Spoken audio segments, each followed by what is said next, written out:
ನಮಸ್ಕಾರ. ಇತ್ತೀಚೆಗೆ ಯಾರೋ ಒಬ್ಬರು ನನ್ನನ್ನು ಒಂದು ಪ್ರಶ್ನೆ ಕೇಳಿದ್ರು. ಏನಪ್ಪ ಅಂದರೆ, ವಾಲಟೈಲ್ ಮಾರ್ಕೆಟಲ್ಲಿ ಹೇಗೆ ಟ್ರೇಡ್ ಮಾಡೋದು ಅಂತ ಕೇಳೋದು. ಸೊ ಈ ನಮ್ಮ ಚಾನೆಲ್ ವ್ಯೂವರ್ಸ್, ನೀವು ಈ ವಿಡಿಯೋ ನೋಡ್ತಿರೋವಾಗ first of all volatile market ಅಂದರೆ ಏನಕ್ಕೆ ಅದನ್ನು ಹೆಸರು ಕರೀತಾರೆ ಅನ್ನೋದನ್ನು ಅರ್ಥ ಮಾಡ್ಕೊಳ್ಳಿ. ವಾಲಟೈಲ್ ಮಾರ್ಕೆಟ್ ಅಂದರೆ ಪ್ರೈಸು ಸುಮಾರು ಅಪ್ ಆ್ಯಂಡ್ ಡೌನ್ ವೇರಿಯೇಷನ್ ಒಂದು ರೇಂಜಲ್ಲಿ, ಒಂದು ದೊಡ್ಡ ರೇಂಜಲ್ಲಿ ಮೂಮೆಂಟ್ ಆಗ್ತಿರುತ್ತೆ. ಓಕೆ, ಅದರಲ್ಲಿ ಒಂದು ಬೈ ಟ್ರೇಡ್ ತೊಗೊಂಡಿದ್ದೀವಿ ಅಂದರೆ ಒಂದು ಪ್ರಾಫಿಟ್ ತೋರಿಸೋದು, ಹಂಗೆ ಮೈನಸ್ ತೋರಿಸೋದು, ತಿರ್ಗಾ ಬೇಗ ಪ್ರಾಫಿಟಿಗೆ ಬರೋದು, ಹೆವಿ ವೇರಿಯೇಷನ್ಸ್ ಆಗ್ತಿರುತ್ತೆ. ಈ ವೇರಿಯೇಷನಲ್ಲಿ ಭಯ ಬಂದುಬಿಡುತ್ತೆ ಟ್ರೇಡ್ ಮಾಡುವಾಗ. ಏನು ಮಾಡೋದು, ಇದು ಇಟ್ಕೋಬೇಕಾ, ಕೊಟ್ಬಿಡ್ಬೇಕಾ? ಓಕೆ, ಆ ಭಯದಲ್ಲೇ ಟ್ರೇಡ್ ಮಾಡೋಕ್ಕೆ ಹೋಗಿ ಸುಮಾರು ಜನ ಇಂಥ ಸಿಚುವೇಷನಲ್ಲಿ ಮೈನಸ್ ಮಾಡ್ಕೊಳ್ಳೋದೇ ಜಾಸ್ತಿ. ಓಕೆ, ಸೊ ಅದಕ್ಕೆ ಇದನ್ನು ವಾಲಟೈಲ್ ಮಾರ್ಕೆಟ್, ತುಂಬ ವಾಲಟೈಲ್ ಇದೆ, ಅರ್ಥನೇ ಆಗ್ತಿಲ್ಲ ಯಾವ ಕಡೆ ಏನು, ಯಾವ ಡೈರೆಕ್ಷನ್ ಏನು, ಮಾರ್ಕೆಟ್ ಮೂಮೆಂಟ್ ಏನು ಅಂತ ಕ್ಲಾರಿಟಿ ಸಿಗದೇ ಇರೋಂಥದ್ದು. ನೀವು ಇಲ್ಲಿಂದ ಇದು ಮಾರ್ಕೆಟ್ ಮೇಲೆ ಹೋಗುತ್ತೇನೋ, ಶಾರ್ಪಾಗಿ ಫಾಸ್ಟಾಗಿ ಡೌನ್ ಬರೋದು, ಇದು ಡೌನ್ ಬಂತು ಅನ್ನೋಷ್ಟರಲ್ಲಿ ತಿರ್ಗಾ ವಾಪಸ್ ಮೇಲೆ ಬರೋದು, ಈ ಥರ ಎಲ್ಲ ಹೆವಿ ಮೂಮೆಂಟ್ಸ್ ಆಗ್ತಿರೋವಾಗ ಇದನ್ನೇ ವಾಲಟೈಲ್ ಮಾರ್ಕೆಟ್ ಅಂತ ಜನ ಕರೀತಾರೆ. ಓಕೆ, ಸೊ ಈ ಒಂದು ಸಬ್ಜೆಕ್ಟ್ ಬಗ್ಗೆ ನಿಮಗೆ ಕ್ಲಾರಿಟಿ ಕೊಡೋದಕ್ಕೆ ನಾನೊಂದು ಎಕ್ಸಾಂಪಲ್ ತೊಗೊಂಡಿದ್ದೀನಿ. ಭಾರತಿ ಏರ್ಟೆಲ್ ಅನ್ನೋ ಒಂದು ಸ್ಟಾಕ್, ಅದರಲ್ಲಿ ನಡೆದಿರೋಂಥ ಪ್ರೈಸ್ ಮೂಮೆಂಟ್. ಸೊ ಈ ಸ್ಟಾಕ್ ಪ್ರೈಸ್ ಮೂಮೆಂಟ್ ಸ್ವಲ್ಪ ಕ್ಲೋಸ್ ಆಗಿ ನೋಡಿ.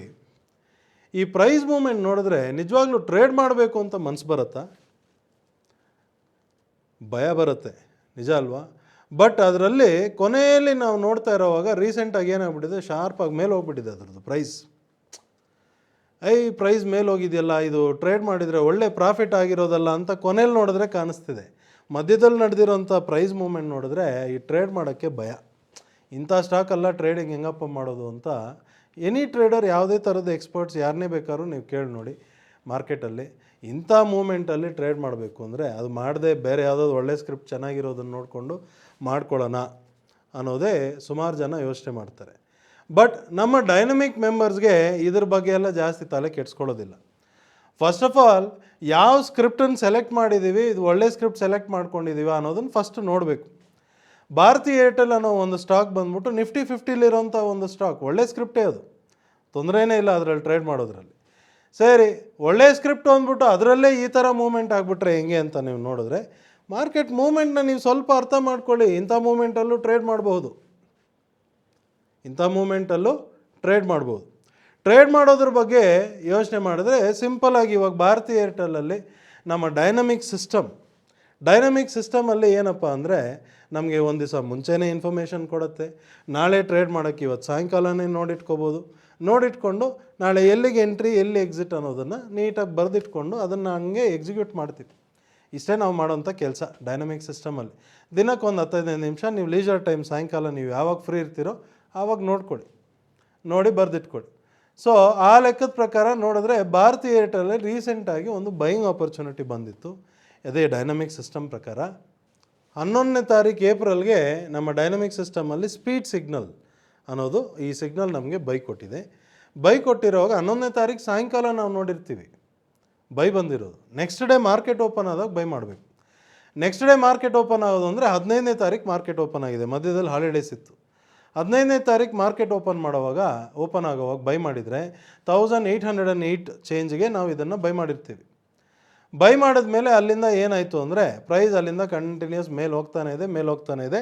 ಇವಾಗ 1889 ತನಕ ಹೋಗಿ ಕ್ಲೋಸ್ ಆಗಿದೆ. ಇದು ನೋಡಿದ್ರೆ ಆಲ್ಮೋಸ್ಟ್ ಆಲ್ ಟೈಮ್ ಹೈ ಮಾಡ್ತಿದೆ ಈ particular stock. All time high ಮಾಡುವಾಗ ಆರಾಮಾಗಿ ಬೈ ಪೊಸಿಷನ್ ಇಟ್ಕೊಂಡು ಕೂತಿದ್ದೀವಿ. 1808ಗೆ ಬೈ ಮಾಡಿ 1889 ಮಾರ್ಕೆಟ್ ಕ್ಲೋಸ್ ಆಗಿದೆ ಅಂದರೆ ಆಲ್ಮೋಸ್ಟ್ ನಿಮಗೆ 80 ಪಾಯಿಂಟ್ ಬೆನಿಫಿಟ್ ಈ ಟ್ರೇಡಲ್ಲಿ ಸಿಕ್ಕಿದೆ. ಒಂದು ಲಾಟ್ ಬಂದ್ಬಿಟ್ಟು ಇದ್ರದ್ದು 500 ಲಾಟ್ ಸೈಜು. 80 ಪಾಯಿಂಟ್ ಅಂದರೆ 40,000 ರೂಪಾಯಿ ಬೆನಿಫಿಟ್ ಈ ಸಿಂಗಲ್ ಟ್ರೇಡಲ್ಲಿ ಆಯಿತು. ಮಾರ್ಜಿನ್ ರಿಕ್ವೈರ್ಮೆಂಟ್ ನೋಡಿದ್ರೆ 1,17,000 ರೂಪಾಯಿ ಮಾರ್ಜಿನ್ ರಿಕ್ವೈರ್ಮೆಂಟ್ ಇದೆ. ಅದಕ್ಕೆ 40,000 ರೂಪಾಯಿ ಬೆನಿಫಿಟ್ ಅಂದರೆ ಮೋರ್ ದೆನ್ 30% ನಿಮ್ಗೆ ರಿಟರ್ನ್ಸ್ ಇಲ್ಲೇ ಬಂದ್ಬಿಡ್ತಲ್ಲ ಸಿಂಗಲ್ ಟ್ರೇಡಲ್ಲಿ. ಓಕೆ, ಬಟ್ ಇಲ್ಲಿ ಪ್ರಶ್ನೆ ಇರೋದು ಬಂದ್ಬಿಟ್ಟು, ಪ್ರೀವಿಯಸ್ ಆಗಿ ನಡೆದಿರೋಂಥ ಈ ಅಪ್ ಆ್ಯಂಡ್ ಡೌನ್ ಮೂಮೆಂಟಲ್ಲಿ ಯಾವ ಥರ ಇದರಲ್ಲಿ ಏನು ಸೊಲ್ಯೂಷನ್ ಅನ್ನೋದ್ರ ಬಗ್ಗೆ ಯೋಚನೆ ಮಾಡ್ತಿರ್ತೀವಿ, ಕರೆಕ್ಟ್ ಅಲ್ವಾ? ಸೊ ಅದಕ್ಕೆ ಓವರ್ ಆಲ್ ಸಿನಾರಿಯೋ ಏನಿದೆ ಅಂದ್ಬಿಟ್ಟು ಫಸ್ಟು ಕ್ಲಾರಿಟಿ ತೊಗೋಬೇಕು. ಒಂದು ಟ್ರೇಡ್ ತೊಗೊಳಕ್ಕೆ ಮುಂಚೆ ನಾವು ಈ ಸ್ಕ್ರಿಪ್ಟಲ್ಲಿ ಬಂದು ಟ್ರೇಡ್ ಮಾಡೋಣ ಅಂದರೆ ಏನು ನಡೀತಿದೆ ಈ ಪರ್ಟಿಕ್ಯುಲರ್ ಸ್ಟಾಕಲ್ಲಿ, ಓವರ್ ಆಲ್ ಏನಿದೆ ಸಿನಾರಿಯೋ ಅಂದ್ಬಿಟ್ಟು ನಾವು ಚೆಕ್ ಮಾಡ್ಕೊಂಡು ಹೋಗ್ಬಿಟ್ರೆ ಆ ಮೂಮೆಂಟು ನಮ್ಗೆ ನೀಟಾಗಿ ಅರ್ಥ ಆಗ್ಬಿಡುತ್ತೆ. ಅಂಥ ವಾಲಟೈಲ್ ಮಾರ್ಕೆಟ್ ಅಂತ ಹೇಳ್ತಿರಲ್ಲ, ಅಂಥ ಮಾರ್ಕೆಟಲ್ಲೂ ಎಲ್ಲಿ ಟ್ರೇಡ್ ತೊಗೋಬೇಕು ಅನ್ನೋ ಒಂದು ಕಂಪ್ಲೀಟ್ ಕ್ಲಾರಿಟಿ ನಿಮಗಿರುತ್ತೆ. ಓಕೆ, ಸೊ ಆ ಲೆಕ್ಕದಲ್ಲಿ ಈ ಭಾರತಿ ಏರ್ಟೆಲ್ ಅನ್ನೋ ಒಂದು ಸ್ಟಾಕ್ ಅದರದ್ದು ಪ್ರೈಸ್ ಮೂಮೆಂಟ್ನ ಸ್ವಲ್ಪ ಚೆಕ್ ಮಾಡೋಣ ಅಂತ ನೋಡಿದ್ರೆ, first of all very long term investment ಅನ್ನೋ ರೀತಿಯಲ್ಲಿ ನಾನು ಈ ಪರ್ಟಿಕ್ಯುಲರ್ ಸ್ಟಾಕನ್ನು ಚೆಕ್ ಮಾಡಿದ್ರೆ ಇದು ಎಲ್ಲೋ ಬೈ ಕೊಟ್ಟಿದೆ. ಯಾವಾಗ ಅಂದರೆ 2019 ನವಂಬರಲ್ಲಿ ಬೈ ಕೊಟ್ಟಿರೋದು. ನಾವು ಡಿಸೆಂಬರ್ 2019 ಇದನ್ನು ಬೈ ಮಾಡ್ಬೋದಾಗಿತ್ತು. ಬೈ ಮಾಡಿದರೆ 471.15 ಈ ರೇಟಿಗೆ ನಾವು ಇದನ್ನು ಬೈ ಮಾಡ್ಬೋದಾಗಿತ್ತು. ನೀವು ಬೈ ಮಾಡೋದು ಈಕ್ವಿಟಿಯಲ್ಲಿ ಬೈ ಮಾಡ್ತಿರೋ, ಫ್ಯೂಚರಲ್ಲಿ ವೆರಿ ಲಾಂಗ್ ಟರ್ಮ್ಗೆ ಎಲ್ಲ ಆಗತ್ತೆ ರೀ, ನೀವು ಗೊತ್ತಿರಲ್ಲ ಅಷ್ಟೇ, ಕರೆಕ್ಟ್ ಅಲ್ವಾ? ಸೊ 471ಗೆ ನೀವು ಬೈ ಮಾಡಿದರೆ ಇವತ್ತಿನ ದಿವಸ 1889 ನಡೀತಿದೆ. ಅಂದರೆ ಎಷ್ಟು ಪರ್ಸೆಂಟ್ ಬೆನಿಫಿಟ್ ಆಯಿತು? ಮಲ್ಟಿ ಬ್ಯಾಗರು, ಮಲ್ಟಿ ಮೂಟೆ ಕಟ್ಕೊಂಡು ಹೋಗೋದು ಇಂಥ ಸ್ಟಾಕ್ ಬೇಕು ಅಂದರೆ ಇದೇ ಅದು. Dynamic system 2019 ಕೊಟ್ಬಿಟ್ಟಿದೆ. ಅಲ್ಲಿ ಬೈ ಮಾಡಿದ್ದು ಎಲ್ಲೂ ಹಿಂದೆ ಮುಂದೆ ತಿರುಗಿ ನೋಡಿಲ್ಲ, ಒಂದೇ ಮೂಮೆಂಟ್. ಸರಿ, ವೆರಿ ಲಾಂಗ್ ಟರ್ಮ್ ಡೈರೆಕ್ಷನ್. ಇವಾಗ ನಾನು ಏನು ಅರ್ಥ ಮಾಡ್ಕೊತೀನಿ, ಇದಿನ್ನೂ ಅಪ್ ಟ್ರೆಂಡಲ್ಲೇ ಇದೆ, ಹೌದಲ್ವಾ? ಸರಿ, ಲಾಂಗ್ ಟರ್ಮಿಗೆ ನೋಡೋಣ. ಲಾಂಗ್ ಟರ್ಮ್ ಅಂದರೆ ಏನು? ನಾವು ಯಾವುದೇ ಒಂದು ಇನ್ವೆಸ್ಟ್ಮೆಂಟ್ ಮಾಡಿದ್ರೆ ಒಂದು 6 ತಿಂಗಳು, 1 ವರ್ಷ, ಒಂದು 2-3 ವರ್ಷ ಇಷ್ಟು ಡ್ಯೂರೇಷನ್ಗೆ ಹೋಲ್ಡ್ ಮಾಡಿ ಎಕ್ಸಿಟ್ ಮಾಡೋಂಥ ಟ್ರೇಡ್ ಆಪರ್ಚುನಿಟೀಸ್, ಇನ್ವೆಸ್ಟ್ಮೆಂಟ್ ಆಪರ್ಚುನಿಟೀಸ್. ಅದು ನಮ್ಮ ಡೈನಮಿಕ್ ಸಿಸ್ಟಮಲ್ಲಂತೂ ತುಂಬ ಸಿಂಪಲ್ ಆ್ಯಂಡ್ ಈಸಿಯಾಗಿ ಮಾಡ್ಕೊಂಡು ಹೋಗ್ಬೋದು. ಈ long term, very long term investment ಮಾಡಬೇಕು ಅಂತ ಬರ್ತಾರಲ್ಲ ಮಾರ್ಕೆಟಲ್ಲಿ, ಅಂಥವ್ರಿಗೆ ಡೈನಮಿಕ್ ಸಿಸ್ಟಮ್, ನನ್ನ personal opinion, this is the one and only best thing ನಿಮ್ಮ ರಿಕ್ವೈರ್ಮೆಂಟ್ಗೆ. ಓಕೆ, ಏನಕ್ಕಂದರೆ ಸಿಂಪಲಾಗಿ ಅದೇ ತೋರಿಸ್ಬಿಡುತ್ತೆ. ಎಸ್ಪೆಷಲಿ ಲಾಂಗ್ ಟರ್ಮ್ಗೆ ಎವ್ರಿ ವೀಕೆಂಡ್ಗೆ ಅದೇ ಒಂದು ಲಿಸ್ಟ್ ಕೊಟ್ಬಿಡುತ್ತೆ. ಯಾವ್ಯಾವ ಸ್ಟಾಕೆಲ್ಲ ಫ್ರೆಶ್ ಆಗಿ ಲಾಂಗ್ ಟರ್ಮ್ ಬೈಯಿಂಗ್ ಆಪರ್ಚುನಿಟಿ ಕೊಟ್ಟಿದೆ ಅಂತ ಲಿಸ್ಟ್ ಕೊಟ್ಬಿಡುತ್ತೆ. ಆ ಲಿಸ್ಟಲ್ಲಿ ನಾವು ನೋಡಿಟ್ಕೊತೀವಿ, ಇಂಥ ಸ್ಕ್ರಿಪ್ಟು ಒಳ್ಳೆ ಆಪರ್ಚುನಿಟಿ ಇದೆ, ಮಾಡ್ಬೋದು ಅನ್ನೋದನ್ನು ನಾವು ನೋಡಿಟ್ಕೊಂಡಿರ್ತೀವಿ. ಸೊ ಆ ಲೆಕ್ಕದಲ್ಲಿ ನೋಡಿದಾಗ 8th January 2021ಗೆ ಈ ಪರ್ಟಿಕ್ಯುಲರ್ ಸ್ಟಾಕಲ್ಲಿ ಲಾಂಗ್ ಟರ್ಮ್ಗೆ ನಮ್ಮ ಡೈನಮಿಕ್ ಸಿಸ್ಟಮ್ ಬೈ ಕೊಟ್ಬಿಟ್ಟಿದೆ. ಓಕೆ, ಬೈ ಕೊಟ್ಟಾಗ ನಾವಲ್ಲಿ ನೆಕ್ಸ್ಟ್ ಡೇ ಮಾರ್ಕೆಟ್ ಓಪನಿಂಗ್ ಟೈಮಲ್ಲಿ ಬೈ ಮಾಡಿದರೆ ಆಲ್ಮೋಸ್ಟ್ 545 ರೇಂಜಲ್ಲಿ ನಾವು ಇದನ್ನು ಬೈ ಮಾಡ್ತಿದ್ವಿ.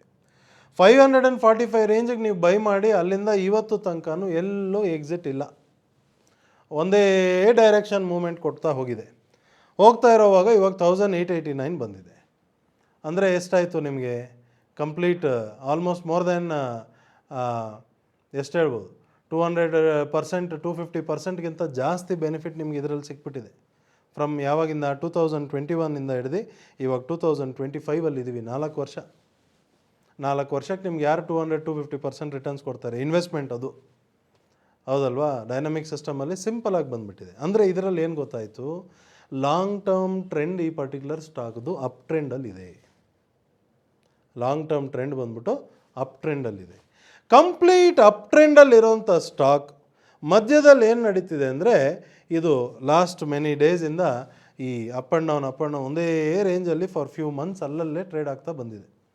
ಅಲ್ಲಲ್ಲೇ ಟ್ರೇಡ್ ಆಗ್ತಿರೋವಾಗ ನಮ್ಗೆ ಈ ಕ್ಲಾರಿಟಿ ಇದ್ದಿದ್ರೆ, ಇದು long term trend complete up ಟ್ರೆಂಡಲ್ಲಿದೆ, ಅಪ್ ಟ್ರೆಂಡಲ್ಲಿರೋವಾಗ ಇವಾಗ ಇದು ಅಪ್ ಆ್ಯಂಡ್ ಡೌನ್ ಮಾಡ್ತಿದೆ ಅಂದರೆ ಬೇರೆ ಏನೋ ಪ್ಲ್ಯಾನಿಂಗ್ ಮಾಡ್ತಿದ್ದಾರೆ, ಅಥವಾ ಅವರೆಲ್ಲ ರೆಸ್ಟ್ ತೊಗೊತಿದ್ದಾರೆ, ದೊಡ್ಡವರೆಲ್ಲ ಸ್ವಲ್ಪ ರೆಸ್ಟ್ ತೊಗೊತಿದ್ದಾರೆ, ಅದಕ್ಕೆ ಅದು ಅಲ್ಲಲ್ಲೇ ಮೂಮೆಂಟ್ ಆಗ್ತಿದೆ. ಆ ಅಲ್ಲಲ್ಲೇ ಮೂಮೆಂಟ್ ಆಗೋವಾಗಲೂ ಕೆಳಗಡೆ ಎಲ್ಲೆಲ್ಲಿ ನಮಗೆ ಬೈಯಿಂಗ್ ಆಪರ್ಚುನಿಟಿ ಬರುತ್ತೋ ಅದೆಲ್ಲ ಬೈ ಮಾಡಬೇಕು. ಯಾಕಂದರೆ ಟ್ರೆಂಡೆಲ್ಲ ಅಪ್ಪಿದೆ. ಅಪ್ ಟ್ರೆಂಡಲ್ಲಿ ನಾನು ಶಾರ್ಟ್ ಪೊಸಿಷನ್ ತೊಗೋಬೇಕು ಅಂದರೆ ಸ್ವಲ್ಪ ಹುಷಾರಾಗಿ ಮಾಡಬೇಕು. ಓಕೆ, ಮಾಡಬಾರ್ದು ಅನ್ನೋದಲ್ಲ, ಮಾಡ್ಬೋದು, ಹುಷಾರಾಗಿ ಮಾಡಬೇಕು. ಬಟ್ ಅಪ್ ಟ್ರೆಂಡಲ್ಲಿ ಬೈಯಿಂಗ್ ಆಪರ್ಚುನಿಟಿ ಅಂದರೆ ಟೆನ್ಷನ್ ಇಲ್ಲದೆ ಡಿಸಿಷನ್ ತೊಗೋಬೋದಾ ಟ್ರೇಡ್ ತೊಗೊಳೋದಕ್ಕೆ? ಹೌದಾ ಇಲ್ವಾ? ಸೊ ಅದೇ ಅಪ್ ಟ್ರೆಂಡಲ್ಲೇ ಇವಾಗ ನಮಗೆ 11ನೇ ತಾರೀಕು ಏಪ್ರಿಲ್ಗೆ ಬೈ ಸಿಗ್ನಲ್ ಕೊಟ್ಟಿರೋದು. ಆ ಬೈ ಸಿಗ್ನಲ್ ಕೊಡೋಕ್ಕೆ ಮುಂಚೆ ನೋಡಿ ಒಂದು ಸೆಲ್ ಸಿಗ್ನಲ್ ಬಂದಿದೆ. 7ನೇ ತಾರೀಕು ಏಪ್ರಿಲ್ಗೆ ಸೆಲ್ ಸಿಗ್ನಲ್ ಬಂದಿದೆ. 7ನೇ ತಾರೀಕು ಏಪ್ರಿಲ್ ಸೆಲ್ ಸಿಗ್ನಲ್ ಬಂದಾಗ ನಮ್ಮ ಡೈನಮಿಕ್ ಸಿಸ್ಟಮಲ್ಲಿ ಚೆಕ್ ಮಾಡಿದ್ರೆ ಟ್ರೆಂಡ್ ಎಲ್ಲ ಅಪ್ಪಿದೆ. ಅಪ್ ಟ್ರೆಂಡಲ್ಲಿ ಡೌನ್ ಬಂದು ಇದು ಸೆಲ್ ಕೊಡ್ತಿದೆ. ಹುಷಾರಾಗಿರಬೇಕು. ಸೆಲ್ ಸಿಗ್ನಲ್ ಜೊತೆಯಲ್ಲಿ ಕೆಳಗಡೆ ಒಂದು DMBOTS ಕೊಟ್ಬಿಟ್ಟಿದೆ. ಪಕ್ಕದಲ್ಲಿ ಸ್ಪೀಡ್ ಟ್ರೆಂಡ್ ಅನ್ನೋದು, ಆ ಟ್ರೆಂಡ್ ಬೇರೆ ಪಕ್ಕದಲ್ಲೇ ಇದೆ. ಇನ್ನೂ ಅಲ್ಲಿ ತನಕ ಬಂದುಬಿಟ್ಟಿದ್ರೆ ಅಲ್ಲಿಂದ ಟರ್ನ್ ಆಗೋದಕ್ಕೆ ಇನ್ನೂ ಕ್ಲಾರಿಟಿ ಸಿಕ್ಬಿಟ್ಟಿರೋದು. ಅಪ್ ಟ್ರೆಂಡಲ್ಲಿ ಮಾರ್ಕೆಟ್ ಡೌನ್ ಬರ್ತಿದೆ, ಸೆಲ್ ಕೊಡ್ತಿದೆ, ಜೊತೆಯಲ್ಲಿ DMBOTS ಅಂದರೆ ಪ್ರಾಫಿಟ್ ಬುಕ್ ಮಾಡ್ಕೊಳ್ಳಿ. ಈ ಡೌನ್ ಮೂಮೆಂಟಲ್ಲಿ ಯಾರಾದರೂ ಶಾರ್ಟ್ ಪೊಸಿಷನ್ ತೊಗೊಂಡಿದ್ರೆ ಪ್ರಾಫಿಟ್ ಬುಕ್ ಮಾಡ್ಕೊಳ್ಳಿ ಅಂತ ಸಿಗ್ನಲ್ ಕೊಡ್ತಿದೆ. ನಾವು ನಮ್ಮ ಡೈನಮಿಕ್ ಮೆಂಬರ್ಸ್ಗೆ ಡೈನಮಿಕ್ ಸೂಪರ್ ಪವರ್ ಟ್ರೇಡಿಂಗ್ ವರ್ಕ್ಶಾಪಲ್ಲಿ ತಿಳಿಸ್ತೀವಿ. ಅಪ್ ಟ್ರೆಂಡಲ್ಲಿ ಕೆಳಗಡೆ DMBTs ಬರ್ತಿದೆ ಅಂದರೆ ಹುಷಾರಾಗಿರಿ, ಅಲ್ಲಿಂದ ಸುಮಾರು ಸತಿ ಟರ್ನ್ ಆಗಿಬಿಡುತ್ತೆ. ಆ ಥರ ಗೊತ್ತಿರೋವಾಗ ನಮ್ಮ ಡೈನಮಿಕ್ ಮೆಂಬರ್ಸ್ ಏನು ಮಾಡ್ತಾರೆ, ಆ ಸೆಲ್ ಸಿಗ್ನಲ್ಗೆ ಟ್ರೇಡ್ ಮಾಡಿರಲ್ಲ. ಇನ್ನೂ ಸ್ವಲ್ಪ ಕ್ಲಾರಿಟಿ ಇರೋರು ಸೆಲ್ ಮಾಡೋದಿಲ್ಲ ಅಂದರೆ ಬೈ ಮಾಡು ಅಂತ ಅಲ್ಲೇ ಬೈ ಮಾಡಿಬಿಟ್ಟಿರ್ತಾರೆ. ಓಕೆ, ಸೊ ಏನಾಯಿತು, ನಿಮಗೆ ಮಾರ್ಕೆಟ್ ಡೈರೆಕ್ಷನ್ ಕ್ಲಾರಿಟಿ ಇದೆ, ಮಾರ್ಕೆಟ್ ಮೂಮೆಂಟ್ ಬಗ್ಗೆ ನಿಮ್ಗೆ ಕ್ಲಾರಿಟಿ ಇದೆ ಅಂದಾಗ ಈ ಡಿಸಿಷನ್ಸ್ ತೊಗೊಳ್ಳೋದು ಈಸಿ. ಯಾವ ಟ್ರೇಡ್ ಮಾಡೋಣ, ಯಾವ ಟ್ರೇಡ್ ಮಾಡೋದು ಬೇಡ ಅನ್ನೋ ಡಿಸಿಷನ್ ತೊಗೊಳ್ಳೋದು ಈಸಿ. ಆ ಕ್ಲಾರಿಟಿ ನಿಮಗೆ ಟ್ರೇಡಿಂಗಲ್ಲಿ ಬಂದ್ಬಿಡ್ತು ಅಂದರೆ ವಾಲಟೈಲ್ ಮಾರ್ಕೆಟ್ ಇದ್ದರೆ ಏನು, ವಾಲಟೈಲ್ ಇಲ್ಲದೆ ಇರೋ ಮಾರ್ಕೆಟ್ ಇದ್ದರೆ ಏನು, ಯಾವ ಥರ ಇದ್ದರೆ ಏನು, ಎನಿ ಡಿಫ್ರೆಂಟ್ ಮಾರ್ಕೆಟ್ ಕಂಡೀಷನಲ್ಲೂ ನೀವು ಟ್ರೇಡ್ ಮಾಡಿ ಬೆನಿಫಿಟ್ ಮಾಡ್ಕೋಬೋದು. ಇದೇ ಸ್ಪೆಷಾಲಿಟಿ ಈ ಡೈನಮಿಕ್ ಸಿಸ್ಟಮ್ ಆಗಲಿ ಡೈನಮಿಕ್ ಲೈವಲ್ಲಾಗಲಿ. ಯಾವುದೇ ಥರದ್ದು ಮಾರ್ಕೆಟ್ ಕಂಡೀಷನಲ್ಲೂ ನೀವು ಟ್ರೇಡ್ ಮಾಡ್ಬೋದು, ಎಫರ್ಟ್ಲೆಸ್ ಆಗಿ ಫಿಯರ್ಲೆಸ್ ಆಗಿ ಟ್ರೇಡ್ ಮಾಡ್ಬೋದು, ಆರಾಮಾಗಿ ಬೆನಿಫಿಟ್ ಮಾಡ್ಬೋದು. ಏನಿಲ್ಲಿ ಕೆಲಸ ಅಂದರೆ ಆ ಸಿಸ್ಟಮ್ ಏನು ಹೇಳ್ತಿದೆ ಅನ್ನೋದನ್ನು ಅರ್ಥ ಮಾಡ್ಕೋಬೇಕು. ಅದಕ್ಕೆ ಬೇಕಾಗಿರೋದು 2 days ಆನ್ಲೈನ್ ವರ್ಕ್ಶಾಪ್. ಅದನ್ನು ಅರ್ಥ ಮಾಡ್ಕೊಂಬಿಟ್ರಿ ಅಂದರೆ ಸುಮ್ಮನೆ ಅದು ಹೇಳಿದ್ದನ್ನು ಫಾಲೋ ಮಾಡ್ಕೊಂಡೋಗಿ ಹಿಂದೆ ಮುಂದೆ ತಿರುಗಿ ನೋಡೋಷ್ಟಿಲ್ಲ, ಇನ್ನೊಬ್ಬರ ಮಾತು ಕೇಳೋಷ್ಟಿಲ್ಲ. ಆಯಿತಾ? ಸೊ ವಾಲಟೈಲ್ ಮಾರ್ಕೆಟ್ ಅಂದ್ಬಿಟ್ಟು ಫಸ್ಟ್ ಆ ವರ್ಡನ್ನು ನಿಮ್ಮ ತಲೆಯಿಂದ ತೆಗೆದು ಬಿಸಾಕಿ. ಏನಕ್ಕೆ ಹೇಳಿ, ವಾಲಟೈಲ್ ಮಾರ್ಕೆಟ್ ಅಂತ ಯಾರಾದರೂ ಒಂದು ಟ್ರೇಡರ್ಗೆ ಹೋಗಿ ಹೇಳಿ ನೋಡಿ ನೀವು, ಏನಾಗುತ್ತೆ ಅವ್ರಿಗೆ ಫಸ್ಟು ತಲೆಗೆ ಬರೋದು ಭಯ. ಫಸ್ಟು ಫೀಲ್ ಸಿಗೋದು ಆ ವರ್ಡ್ ಕೇಳಿಸ್ಕೊತಾನೆ ಮಾರ್ಕೆಟ್ ತುಂಬ ವಾಲಟೈಲ್ ಇದೆಯಪ್ಪ ಅಂತಾನೆ, ಓ ಹೌದಾ ಅಂತ ಒಂದು ಭಯ ಸ್ಟಾರ್ಟ್ ಆಗುತ್ತೆ. ಆ ಭಯ ಸ್ಟಾರ್ಟ್ ಆದಮೇಲೆ ನೀವು ಹೋಗಿ ಅದರಲ್ಲೇ ಟ್ರೇಡ್ ಮಾಡ್ತೀನಿ ಅಂತ ಹೋದರೆ ಭಯದಲ್ಲೇ ಹೆಚ್ಚು ಕಡಿಮೆ ಆಗ್ಬಿಡುತ್ತಲ್ಲಿ, ಹೌದಲ್ವಾ? ಸೊ ಈ ಯಾವುದೋ ಒಂದು ಮೂವಿಲಿ ನೋಡ್ತೀವಲ್ಲ, ಗ್ರೇವ್ ಯಾರ್ಡ್ಗೆ ಹೋಗ್ಬಿಟ್ಟು ಅಲ್ಲಿ ದೆವ್ವ ಇದೆ ದೆವ್ವ ಇದೆ ದೆವ್ವ ಇದೆ ಅಂತ ಭಯದಲ್ಲೇ ಗ್ರೇವ್ ಯಾರ್ಡ್ಗೆ ಹೋದರೆ ಅಲ್ಲಿ ಏನೋ ಶಬ್ದ ಸೌಂಡ್ ಬರೋಷ್ಟೊಳಗಡೆ ಆ ಭಯದಲ್ಲೇ ಹಾರ್ಟ್ ಅಟ್ಯಾಕ್ ಆಗಿ ಅಲ್ಲೇ ಸತ್ತೋದ್ರಂತೆ. ಅವ್ರು ಸತ್ತೋಗಿದ್ದು ಅವ್ರಿರೋ ಹೆಲ್ತ್ ಇಶ್ಯೂಗಲ್ಲ, ಭಯದಲ್ಲೇ ಸತ್ತೋದ್ರು. ಓಕೆ, ಸೊ ಭಯ ಗಿಯ ಇಲ್ಲದೆ ಹೋಗಿರೋರಿಗೆ ಯಾವುದೇ ಥರದ್ದು ತೊಂದರೆ ಇರೋದಿಲ್ಲ. ಅದಕ್ಕೆ ಅಂತ ನೀವು ಗ್ರೇವ್ ಯಾರ್ಡ್ಗೆ ಹೋಗಬೇಡಿ.